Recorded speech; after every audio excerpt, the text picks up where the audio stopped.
வாக்காளர் பட்டியல் ஃப்ரீஸ் பண்ணியாச்சு. வாக்காளர்கள் பட்டியலை ஃப்ரீஸ் பண்ணிட்டாங்க தேர்தல் ஆணையம்.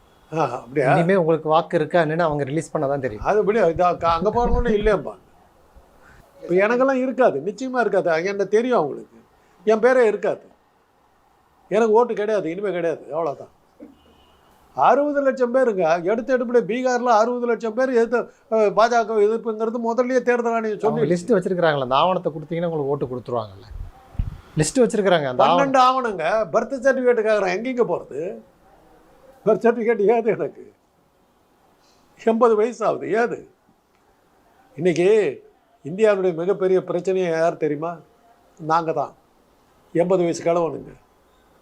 சாவரவங்களாம் பார்த்திங்கன்னா 100 வயசு முடித்து விட்டதுன்னு போடுறாங்க. 100 வயசு வாழ்கிறவங்களாம் ரொம்ப சாதாரண போச்சு. 100 ஆண்டு 100 வருஷமான இன்னும் யாரை கேட்டாலும் 100 வருஷம் ஆகிறேன். நானே இருக்கிறேன்.